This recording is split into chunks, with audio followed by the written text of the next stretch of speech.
Salut à tous, ici Michael, j'espère que vous allez bien. On se retrouve aujourd'hui pour une nouvelle vidéo consacrée au logiciel Blender pour répondre à une question qui m'a été posée. Donc aujourd'hui, je vais vous montrer comment, à partir d'une scène que vous avez réalisée avec le Cycle Render, comment effectuer un rendu ambient occlusion. Donc un rendu ambient occlusion, c'est quoi? Une fois que vous avez créé tous vos matériaux, vous allez avoir le rendu suivant. C'est-à-dire que le Blender va compiler les textures pour créer des matériaux, des shaders, et vous afficher ce que vous avez sous les yeux.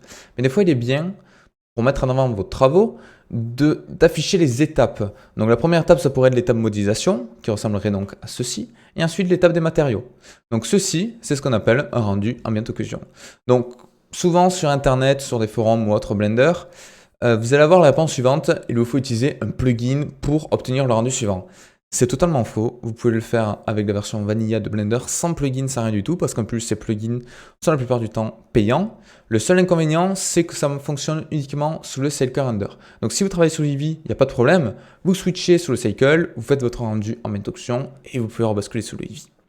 Donc moi, pour ce faire, je vais travailler sous la scène suivante, présente dans Blender que j'ai. Donc ça, c'est un vieux projet que j'ai retravaillé. Et en bonus, une fois qu'on aura vu comment faire un rendu avec l'ambient occlusion, je vous montrerai comment obtenir un effet assez sympa, qui est le suivant, c'est-à-dire un rendu wireframe. Donc soit un fond sombre avec vos edges en clair, soit l'inverse, un fond lumineux avec des edges en foncé. Donc ça peut être pas mal pour voir un petit peu la topologie de votre objet, sachant qu'il y a un petit inconvénient, c'est que le cycle va triangulariser.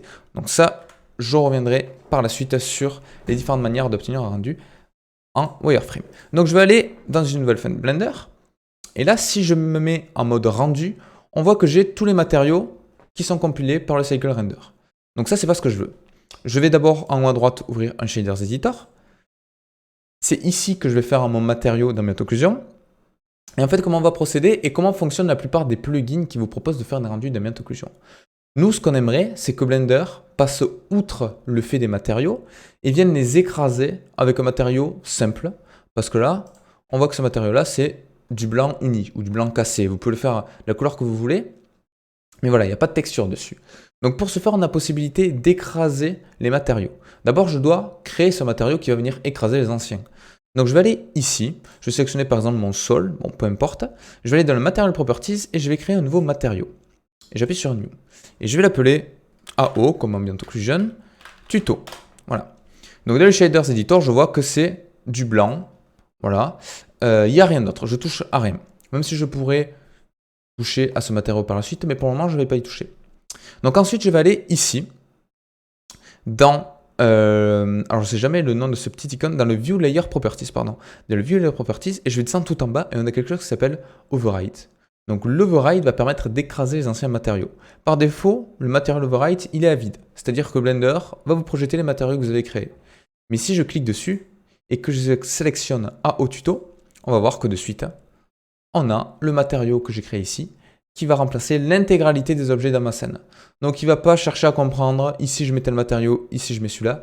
Il va tout simplement prendre le matériau que vous venez de créer et l'appliquer partout.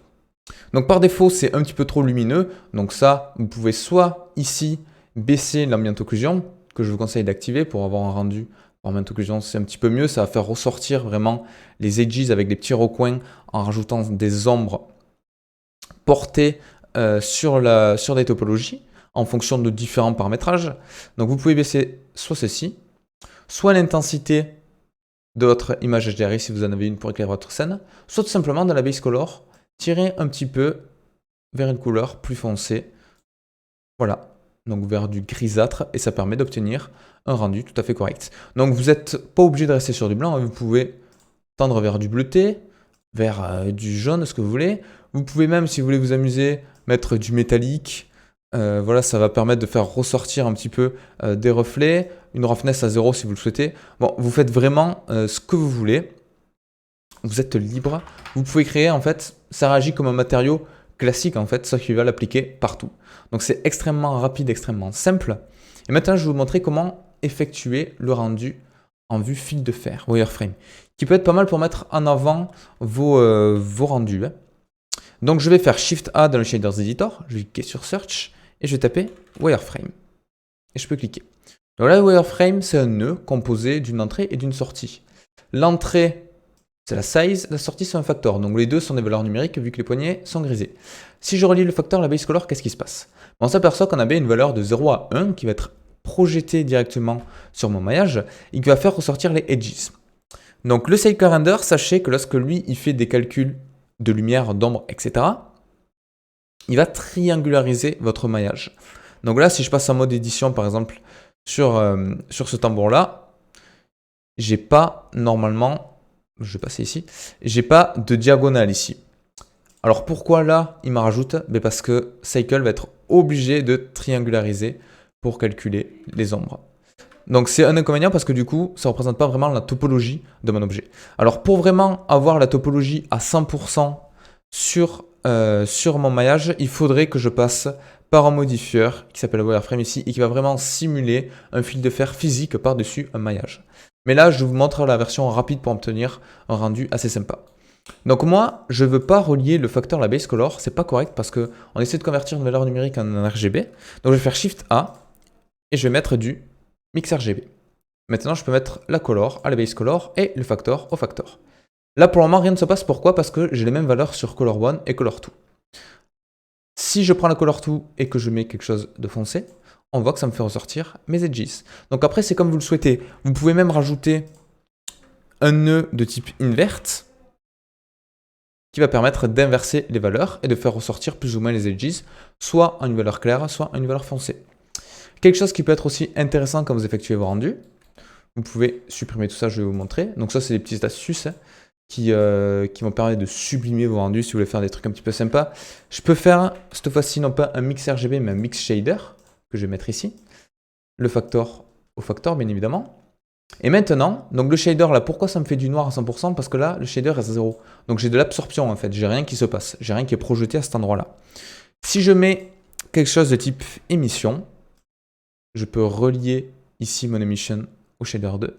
Et par exemple, en baissant la couleur de base, je peux le mettre en noir. Je peux obtenir des rendus assez sympas avec une émission, par exemple quelque chose de bleuté, voilà, qui peut donner un effet sympa en fonction de vos objets pour ajouter de la lumière. Si vous trouvez que la largeur des edges, donc des wireframes, est trop importante, on va devoir toucher à la size ici. Si jamais à 1, vous allez voir que ça va faire un gros pâté parce que c'est beaucoup trop large. Par contre, si jamais à 0,001, ça va faire quelque chose de beaucoup plus fin. Et du coup, je peux augmenter la force de mon émission pour obtenir quelque chose d'assez sympa. Donc voilà, j'espère que la vidéo vous aura plu. Bon, l'essentiel, c'était le début de la vidéo qui vous a montré comment passer de ceci à ceci. Facilement, vous voyez qu'on peut facilement écraser les anciens matériaux. Et pour revenir à la version de base, c'est très simple, parce qu'il vous suffit de revenir ici, dans le Override, de cliquer là sur la petite croix, et ça va vous renlever votre matériau Ambient Occlusion qui écrase les anciens, et vous pouvez facilement resélectionner votre Ambient Occlusion, et ça va vous rappliquer le matériau. Donc voilà, n'hésitez pas à poser des questions si vous en avez d'autres. J'espère que j'ai répondu à ta question. Et je vous dis à la prochaine pour une nouvelle vidéo. Ciao!